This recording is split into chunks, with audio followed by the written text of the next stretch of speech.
Sa ibang balita naman, tiniyak ni AFP Chief of Staff General Gregorio P. Katapang Jr. ang mas pinalakas na pagbabantay sa mga teritoryo ng Pilipinas sa West Philippine Sea. Hindi kasunod ng kumpirmasyon na lumalawak pa ang konstruksyon ng China sa pinag-aagawang isla sa naturang rehiyon. Ang ulat mula kay Waywaya Makal. Mismong inamin ni General Gregorio Katapang na maraming hamon ang kinakaharap ng AFP ngayon, kakasimula pa lamang ng taon. Matapos ang problema na kinaharap sa Mamasapano, Maguindanao, ay may mga sundalong nasawi naman sa Mati, Davao Oriental na inatake ng NPA. Ngayon naman ay may isa pang malaking hamon ang kanilang haharapin. Ito ay ang China na tuluyan ng sinakop ang mga isla sa West Philippine Sea. Ayon kay General Katapang, kasalukuyang nagsasagawa ngayon ng China ng dredging activity sa Mischief Reef na mismong sinabi sa kanya ng Western Commander. Ito ay ilang kilometro lang ang layo sa Pag-asa Island na may mga nakatirang sibilyan at bata sa naturang isla.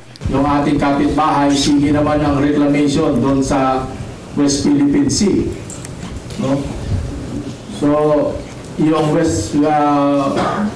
Western Command o si Admiral Lopez, sinasabi niya na may ginagawang reclamation daw doon sa Mischief Reef. Ayun ay challenge din sa atin yan. Anya, sa kabuuan, 7 isla sa West Philippine Sea ang tuluyan ng inangkin ng China at 6 rito ay may konstruksyon ng ginagawa. Aminado ang opisyal na tila sila ay nagiging agresibo sa kanilang pag-angkin ng mga isla. 7 reefs na kanilang nire-reclaim, 6 daw na almost reclaimed na nila. And that is all of these are very near our Palawan. No?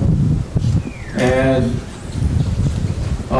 the assessment is they are really determined to claim the area where we have our own islands that we are protecting as their own, as part of the iniklaim nila yung buong West Philippine Sea o South China Sea na kanila. So may problema tayo dyan. Hindi na tayo makakalabas sa West Philippine Sea. Kung haharangan nila yan at sasabihin nila, teka muna, may toll gate dyan, magbayad kayo ng toll gate, magpaalam kayo sa amin. No? So may problema din tayo dyan. Kaya naman pinalalahanan ni Katapang ang mga sundalo na seryosohin ang kanilang trabaho at dapat ay laging handa anumang oras. Ito upang magampanan nilang kanilang tungkulin dahil ang mismong gobyerno ay hindi nagkulang magbigay ng suporta sa militar. Mula sa kanilang combat pay, allowance at mga gamit na moderno ay ibinigay na sa kanila sa ilalim ng Aquino administration.